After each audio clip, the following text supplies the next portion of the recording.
함께 나눌 말씀의 제목은 내 아들아 내 아들아 입니다. 다 같이 한번 따라 하십시다. 내 아들아 내 아들아. 여러분, 터키에서 지진이 발생한 직후에 구조팀들은 폐허가 된 어떤 젊은 여성의 집 주변에서 생존자를 찾고 있었습니다. 구조팀은 폐허가 된 흙더미 속에서 웅크리고 있는 한 여성을 발견했습니다. 그런데 묻혀있는 그 여성의 자세가 좀 이상했습니다. 마치 신께 경배를 드리듯이 무릎을 꿇고 상체는 앞으로 기울인 그러한 모습이었습니다. 집이 붕괴되면서 그 무게로 인해서 그녀의 목과 허리는 이미 골절이 된 상태였습니다. 구조팀이 힘겹게 손을 흙 속에 넣어서 그녀의 생존 여부를 확인해 봤지만 안타깝게도 그녀는 숨을 쉬지 않았고 체온도 없었고 몸은 이미 굳은 상태였습니다.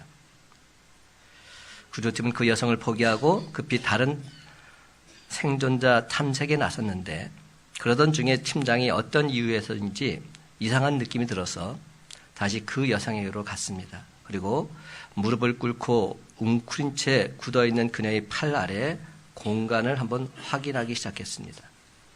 그리고는 소리쳤습니다. 아기가 있다. 아기가 있다. 구조팀들이 몰려와서 그녀 아래 흙더미를 조심스레 걷어냈고 꽃무늬 담요로 둘러싸인 3개월 된 아기를 발견할 수 있었습니다. 그 여인은 집이 붕괴되는 급박한 순간에 아기를 보호하기 위해서 몸을 웅크려서 아기를 지킨 것이었습니다. 아기는 그 당시 잠들어 있었고 의료팀이 아기의 상태를 확인하기 위해서 담요를 펴자 그 속에서 휴대폰이 나왔습니다. 그리고 그 휴대폰에는 이렇게 적혀 있었답니다. If you can survive, you have to remember that I love you. 아가야, 만약 생존하거든 엄마가 널 사랑한다는 이 사실만큼은 꼭 기억하며 살아라. 내가 널 사랑한단다. I love you. 오늘은 어버이 주일로 지키면서 부모님의 사랑에 대해서 감사 감격하며 예배를 드리고 있습니다. 어머니의 넓은 사랑 귀하고도 귀하다. 그 사랑이 언제든지 나를 감싸줍니다. 내가 울 때 어머니는 주께 기도드리고 내가 기뻐 웃을 때에 찬송 부르십니다. 그런데 여러분, 아직도 여러분 마음속에 부모님 사랑에 대해서 감사 감격의 눈물이 넘쳐나고 계십니까? 어느새 그 눈물이 다 메말라 버리지는 않으셨습니까? 제게 있어서 아버지는 언제나 슈퍼맨이셨습니다.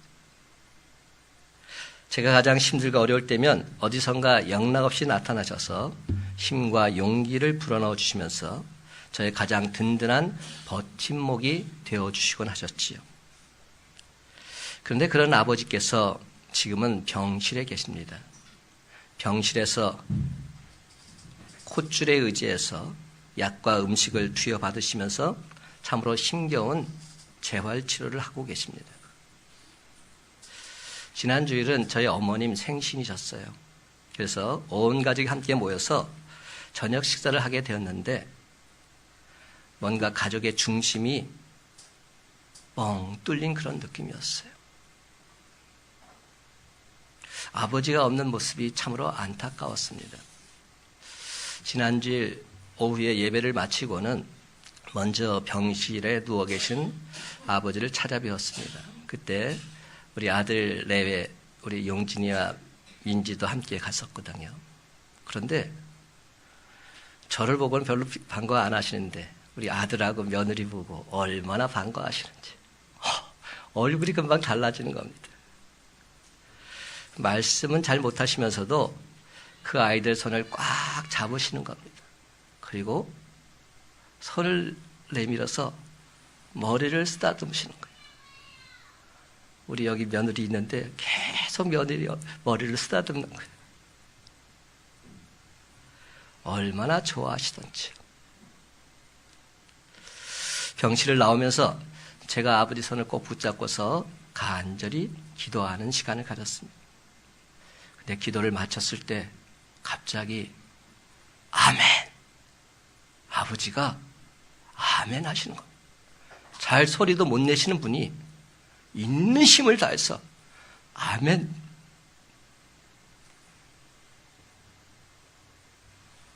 제 마음이 얼마나 짠했는지 모릅니다. 저는 하나님께서 아버지의 생명을 연장시켜 주신 뜻이 분명히 있다고 믿습니다. 오늘은 특별히 자식이 잘되기만 바라시는 저와 여러분의 부모님을 생각하면서 제가 말씀을 준비했습니다. 성경 속 아버지 다윗과 아들 압살롬의 이야기죠. 이 이야기는 우리가 다들 잘 알고 계십니다. 참으로 안타까운 이야기입니다. 반란을 일으켰던 아들 압살롬이 전사했다는 소식을 들은 아버지, 그 아버지 다윗은 아들 압살롬을 향해서 이렇게 울부짖고 있습니다. 내 아들 압살롬아, 내 아들 압살롬아. 사무엘하 18장 33절 말씀 다 같이 한 목소리로 읽어보기를 원합니다. 33절입니다. 시작. 왕의 마음이 심히 아파 문 위층으로 올라가서 우니라. 그가 올라갈 때 말하기를 내 아들 압살롬아, 내 아들 압살롬아, 차라리 내가 너를 대신하여 죽었다면 압살롬 내 아들아 하였더라. 한 나라의 왕이지만 또한 한 아이의 아버지이기도 했던 다윗. 그의 인간적인 모습 잘 나타나고 있습니다. 그는 하나님의 특별한 은혜로 유대 나라 왕이 되었지요. 그런데 사랑하는 아들 압살롬이 그만 아버지를 배반하고 반란을 일으킨 겁니다. 성경 맥락을 연구해 보면 압살롬은 다윗의 세 번째 아들입니다. 그러나 이미 형들이 다 죽고 말았습니다. 따라서 실질적으로 그는 지금 첫째 아들입니다. 맏아들이요, 인물 또한 출중했습니다. 머릿결이 멋들어지게 늘어졌는데 모두가 다 칭찬하는 똑똑하고 잘난 아들이었죠. 온 백성이 추앙하는 그런 아들이었습니다. 참으로 인기 있는 아들이요, 가만히 기다리고만 있으면 조만간 아버지의 뒤를 이어서 이스라엘의 왕이 될 예정이었습니다. 근데 웬일인지 그 무엇이 그렇게 바쁘고 초조했던지 압살롬은 아버지를 배신하고 맙니다. 악당들과 작당해서 아버지를 죽이겠다고 선언합니다. 이런데도 아버지 다윗은 그대로 왕의 보좌를 내려놓고 광야로 피난길을 떠나고 있습니다. 그리고 정처 없이 방황하죠. 그러다 마침내 양쪽 진영에서 본격적으로 전쟁이 일어나게 됩니다. 그러나 그 순간 아버지 다윗은 계속해서 이 사실을 물어봅니다. 내 아들 압살롬이 평안하냐? 내 아들 압살롬이 무사하냐? 불효는 고사하고 이런 폐륜아가 어디 있습니까? 세상 어느 역사에 이런 아들이 있단 말입니까? 세상 그 누구도 용서할 수 없는 참으로 나쁜 아들, 그 아들이 바로 압살롬이었습니다. 하지만 아버지 다윗은 그렇게 생각하지 않았습니다. 모든 사람이 다 대적으로 생각하고 원수로 생각했지만 아버지 다윗에게는 여전히 압살롬 그는 내 아들이었습니다. 내 아들이 잘 있냐? 내 아들이 압살롬 평안하냐고. 그런데 그만 전쟁터에서 그 압살롬이 죽고 말았지요. 말을 타고 달리다가 그가 그토록 자랑하던 머리채가 나뭇가지에 걸려서 바둥바둥 매달려 있을 때 추격해오던 병사들에 의해서 죽임을 당하고 만 겁니다. 이에 구스 사람이 압살롬의 비보를 전합니다. 이때 오늘 본문에서 보는 바와 같이 다윗은 참으로 애달게 슬피 울고 있습니다.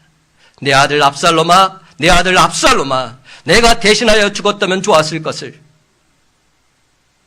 계속 울부짖는 다윗의 모습이 바로 오늘 본문에 나타난 아버지의 모습입니다. 그렇다면 여러분, 왜 다윗 왕은 피난길을 떠나야만 했을까요? 왕의 보좌를 내려놓고 피난 가는 이유가 도대체 뭘까요? 그 이유는 이 모든 되어진 일들이 하나님께로부터 왔다, 이렇게 분명히 알게 되었기 때문입니다. 그는 이 사건을 신앙적인 사건으로 받아들이고 있는 겁니다. 다윗 왕은 밧세바라는 여자에 취해서 그만 충실한 신하이자 그의 남편 우리아를 죽게 만들었던 장본인입니다. 이를 나단 선자가 책망합니다. 너희 집에 칼이 떠나지 아니하리라.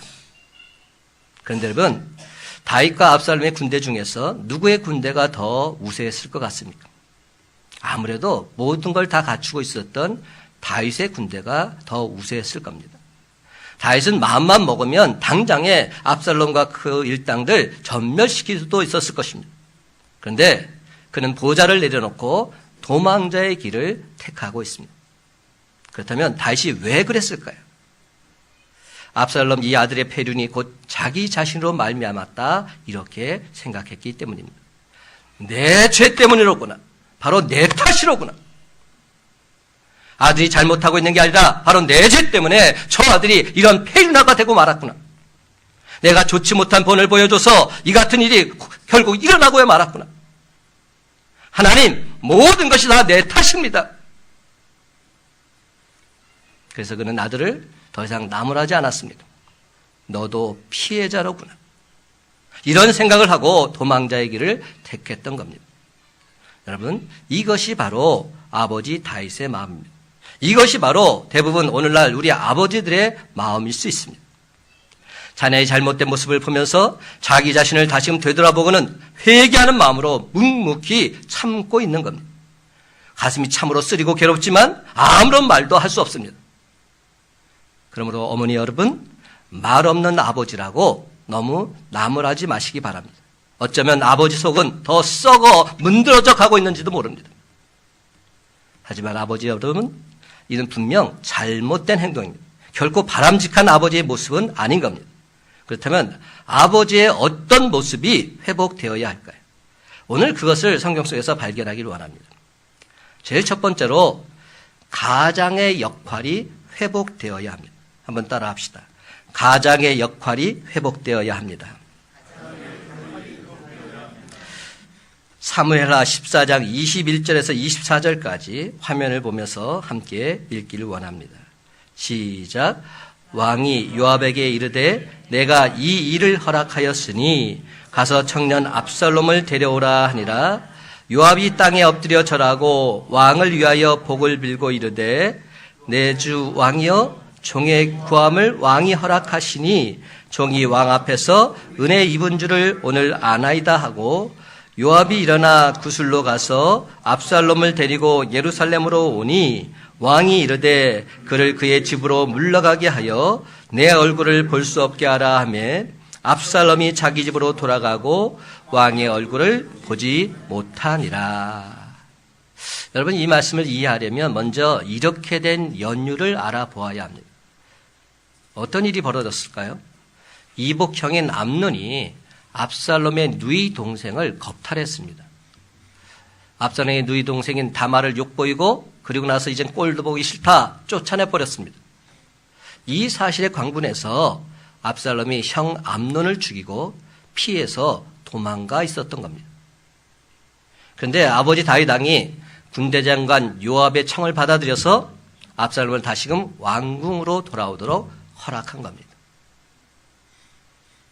근데 이 다음부터가 문제입니다. 근데 다윗 왕은 이 압살롬을 만나주고 있지 않습니다. 돌아왔는데 만나주지 않아요.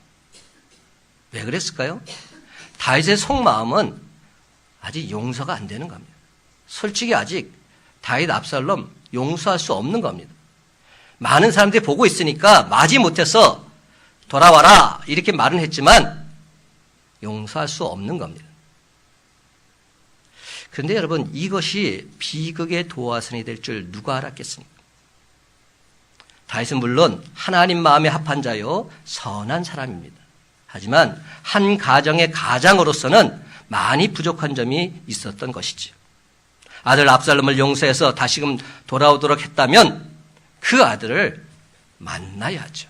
허심탄회하게 만나야죠. 압살롬을 부둥켜 안고 엉엉 울어야죠. 내가 잘못했다. 용서를 구해야죠. 이게 진짜 용서의 모습이죠. 화해의 모습이죠. 그런데 여기까지는 안 되는 겁니다. 겉으로는 용서를 했는데 속마음은 용서가 안 되는 겁니다. 여전히 앙금이 남아있는 겁니다. 맏아들 암논이 다말을 강간했을 때에도 다윗은 듣고서 크게 화만 냈지 아무런 조치도 취하지 않았습니다. 이는 결국 가족의 비극을 심화시키는 결과를 초래하고 말았지요. 그렇습니다, 여러분. 가장이라는 사람이 가족의 연속적인 비극들을 보고서도 침묵을 지키면서 가장으로서의 역할을 게을리한다면 이것이야말로 정말로 심각한 문제인 겁니다. 여러분, 가장이라면 가족 구성원에게서 뭔가 이상한 징후가 발견된다면 결코 그것을 가볍게 보아 넘겨서는 아니 됩니다. 문제를 직시하고 일이 더 악화되기 전에 분명한 조치를 취해야 합니다. 왜냐하면 불화의 씨는 그것을 파내어서 제거하지 않는다면 언젠가는 비극의 싹이 되어서 더더욱 무성하게 자라날 수밖에 없기 때문입니다. 사랑하는 성도 여러분, 아버지는 한 가정의 가장입니다. 가장이란 집안의 우두머리라는 말입니다. 그러므로 여러분, 가장답게 이제 더 이상 가정에서 방관자로 남지 마시고 이제부터는 한 가정을 온전히 주도해 나가는 그러한 가정이 되시기를 간절히 바랍니다. 그렇습니다, 여러분. 아버지가 가장으로서의 역할을 충실히 감당해 나아가므로 하나님께서 부으신 놀라운 은혜와 축복 늘 항상 넘쳐나는 주의 복된 가정이 다 되시기를 예수님의 이름으로 간절히 축원합니다. 두 번째로, 가장이라면 참 사랑의 본을 보여야 합니다. 가장은 참 사랑의 본을 보여주는 그런 사람이 되어야 한다는 것이죠. 한번 따라 하십시다. 참 사랑의 본을 보여야 합니다. 사무엘하 13장 37절 하반절에 이런 말이 있어요. 다윗은 날마다 그의 아들로 말미암아 슬퍼하니라. 15장 23절 상반절, 온 땅 사람이 큰 소리로 울며 모든 백성이 앞서 건너가매 왕도 기드론 시내를 건너가니라. 그리고 사무엘하 15장 30절, 이 말씀 다 같이 한 목소리로 읽길 원합니다. 시작. 다윗이 감난산 길로 올라갈 때에 그의 머리를 그가 가리고 맨발로 울며 가고 그와 함께 가는 모든 백성들도 각각 자기의 머리를 가리고 울며 올라가니라. 여러분, 이는 다윗이 아들 압살롬에게 쫓겨 도망갈 때 흘린 눈물이었습니다. 이렇듯 아버지를 울게 하고 아버지를 도망다니게 만든 바로 그 아들, 그런 아들 압살롬이 죽었음에도 그 소식을 들은 아버지 다윗은 이렇게 울부짖고 있는 겁니다. 내 아들 압살롬아, 내 아들 압살롬아, 내가 너를 대신하여 죽었다면 압살롬 내 아들아, 내 아들아. 사랑하는 성도 여러분, 아들은 대적해서 아버지를 죽이려 했음에도 아버지는 아들의 죽음을 이토록 슬퍼하고 있다는 사실, 과연 무엇을 말해주고 있습니까? 오늘 우리는 부모님의 눈물이 주는 교훈 결코 잊지 말아야 합니다. 대적한 압살롬을 향해서 애처로운 눈물을 흘린 다윗의 눈물은 우리의 부모님들이 흘리신 눈물과 똑같은 눈물입니다. 그 눈물에는 부모님만 가지고 있는 자녀에 대한 애절한 사랑이 담겨져 있습니다. 부모를 대적한 자식임에도 도무지 미워할 수 없는 사랑이 담긴 그러한 눈물입니다. 그렇습니다. 아무리 흉악한 죄를 범했을지라도 독생자 아들을 주시기까지 우리를 사랑하신 하나님 아버지의 사랑이 담긴 그러한 눈물인 것이지요. 다윗의 눈물은 아버지를 반역한 결과 지금 군사들에 쫓겨다니는 처지인 자식의 평안을 걱정하는 그런 눈물이었습니다. 차라리 내가 대신 죽었으면 하는 것은 자신의 목숨보다 자식의 목숨을 더 사랑하는 부모의 눈물, 바로 그것이었습니다. 그렇습니다. 이 눈물은 우리 부모님들의 가슴에 가득 담겨져 있는 눈물입니다. 그래서 자녀가 고통당할 때면, 자녀가 서러워할 때면, 자녀가 불행해질 때면 그 눈물은 여지없이 샘솟듯 쏟아지게 되어 있습니다. 사랑하는 성도 여러분, 또한 부모님 여러분, 압살롬의 모습은 또한 오늘 이 세대를 자라가는 우리 자녀들의 모습일 수 있습니다. 이 땅의 젊은 청소년들의 모습일 수 있습니다. 아니, 바로 우리의 모습일 수 있습니다. 우리는 그야말로 잘 먹고 잘 입고 별로 부족함 없이 지냅니다.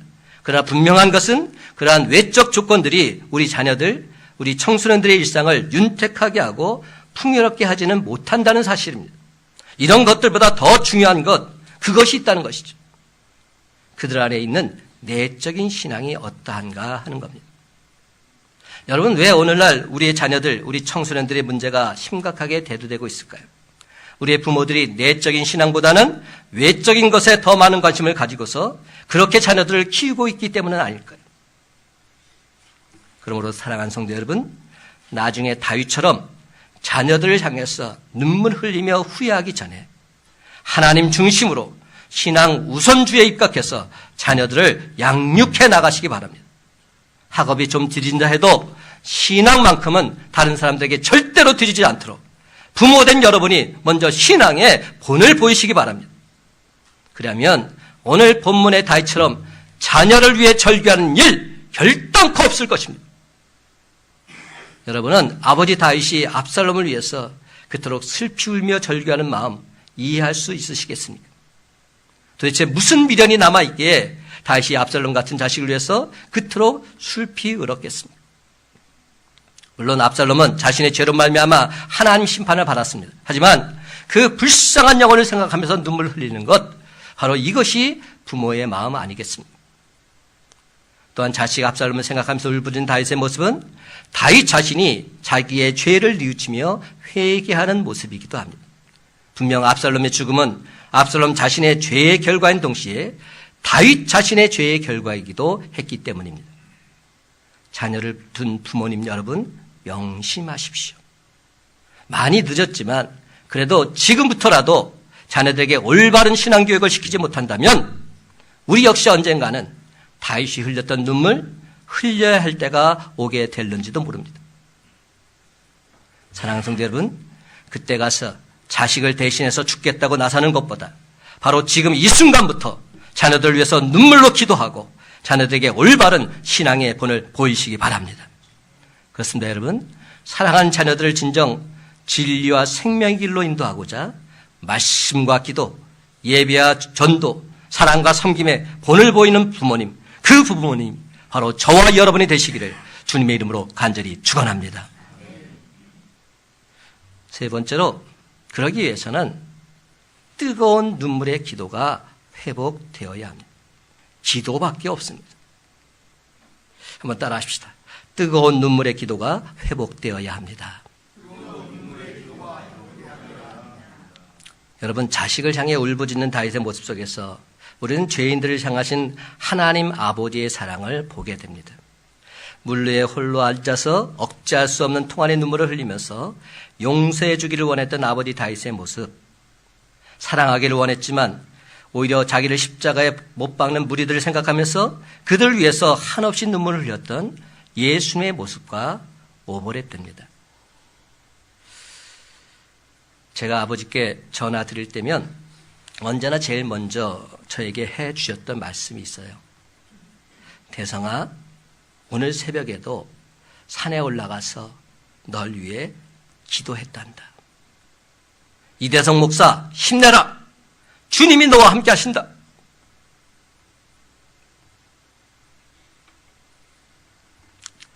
저희 아버님은 20여 년 전에 목회 일선에서 은퇴하신 후에 지난 2월 쓰러지시기 전까지 하루도 빠짐없이 날마다 새벽에 산에 올라가셔서 이 부족한 종을 위해서 뜨거운 눈물을 흘리시면서 간절히 기도하곤 하셨습니다.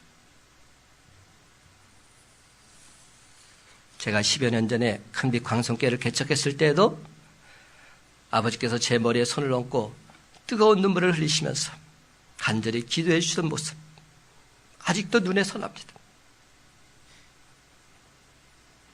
저는 믿습니다. 우리 큰빛 광성교회를 위해서 지금도 뜨겁게 눈물 흘리면서 기도하는 수많은 중보 기도자들이 있는 한, 이 성전을 통해서 하나님의 영광이 밝히 나타나게 될 줄로 믿습니다. 그렇습니다. 이 성전이 큰 빛인 예수 그리스도가 주인 되시는 구원의 방주, 사랑의 안식처로 온전히 쓰임받게 될 줄로 믿습니다. 영적 용사들의 눈물의 기도가 있는 한 이 성전은 주님의 교회로 반드시 우뚝 서게 될 줄로 믿습니다. 저는 기도하실 때마다 뜨거운 눈물을 흘리시던 아버지를 참으로 존경합니다. 아니, 사랑합니다. 남들은 이북분이라고 불같은 성격이라 탓할지 모르겠지만 저는 그런 아버지가 너무나도 좋습니다.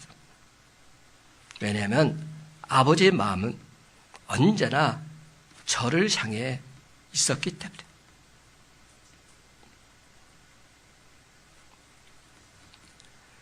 사랑하는 아들이 잘못될까봐 날마다 눈물 흘리며 기도해 주셨던 아버지가 계셨기에 오늘의 저로, 아니 큰 소리 목사로 거듭나게 된 줄로 믿습니다. 사랑하는 성도 여러분, 예수님께서 우리 죄를 위해서 십자가를 지시고 골고다를 향해서 오르실 때의 장면 한번 돌이켜 보십시다. 많은 여자들이 가슴을 치며 슬피 울면서 십자가를 메고 가신 주님을 따라갔지요. 그런데 예수님께서 우는 여자들을 향해서 이렇게 말씀하셨어요.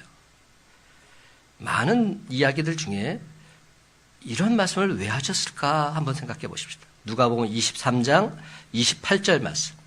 다 같이 한 목소리로 읽기를 원합니다. 시작.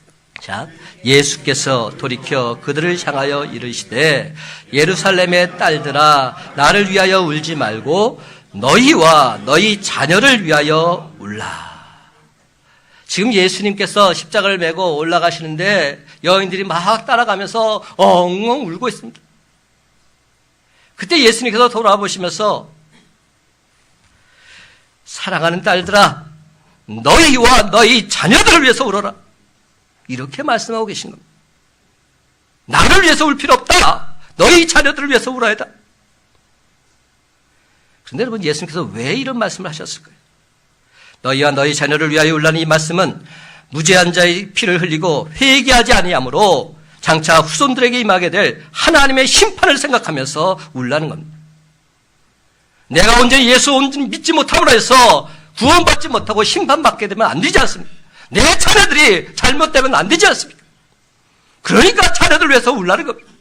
나 자신을 위해서 울고 내 자녀들 위해서 울라는 겁니다. 결국 유대 민족은 회개하지 아니함으로 멸망을 당했고 그들의 후손들은 흩어져서 유리방황할 수밖에 없었습니다. 여기서 너희 자녀를 위하여 울라는 이 말은 자녀들을 위해서 눈물로 기도하라는 겁니다. 본래 기도라는 말의 의미는 묵상하다, 찬양하다, 울며 부르짖는다 이런 의미가 담겨 있습니다. 그러므로 너희와 너희 자녀를 위하여 울라는 이 말은 너희와 너희 자녀들이 장래를 생각하면서 울며 기도하라는 말씀인 겁니다. 사랑하는 성도 여러분, 부모가 자녀를 위해서 울며 기도할 때 그 자녀는 결코 잘못되지 않습니다. 울며 기도하는 가정의 자녀들 결단코 쓰러지지 않습니다. 아니, 쓰러졌다 할지라도 주님께서 손잡아 주시기에 다시금 힘차게 일어서게 될 줄로 믿습니다. 그렇습니다, 여러분. 오늘날 우리들에게 불어닥친 자녀의 위기를 극복하는 최선의 방법, 바로 자녀를 위해서 우는 겁니다. 자녀를 위해서 뜨거운 눈물을 흘리면서 간절히 기도하는 겁니다. 이것밖에 없습니다. 자녀를 가진 부모님 여러분, 여러분은 지금 여러분의 자녀를 위해서 어떤 종류의 눈물을 흘리고 계십니까? 자녀들의 신앙을 잘못 지도하고 계신 자신의 죄를 뉘우치면서 회개하는 눈물입니까? 아니면 다윗이 아들 압살롬을 위해서 흘렸던 눈물처럼 이제는 결코 돌이킬 수 없는 후회와 통한의 눈물입니까? 그도 아니면 자녀들의 장래를 하나님께 맡기고서 하나님이 당신 자녀들을 온전히 인도해 달라고 울부짖는 사랑의 눈물입니까? 여러분, 이제는 더 이상 압살롬이 죽었다는 비보를 듣고서 내 아들 압살롬아 안타까운 심정으로 울부짖었던 다윗 가정의 비극, 저와 여러분 가정의 비극이 되어서는 결코 아니 됩니다. 사랑하는 성도 여러분, 여러분이 진정 부모님 사랑의 무게를 조금이라도 느끼신다면 이제부터라도 여러분이 부모님의 영육 강건을 위해서 간절히 기도하시기 바랍니다. 여러분이 진정 자녀들의 장래를 조금이라도 염려하신다면 이제부터라도 자녀들의 앞길 인도를 주님께서 인도해달라고 뜨겁게 눈물을 흘리며 기도하시기 바랍니다. 이제 말씀을 맺습니다. 사랑하는 성도 여러분, 이제부터는 저와 여러분을 모습을 주님께서 바라보고 계십니다. 우리가 지금 어떤 기도를 드려야 하겠습니까?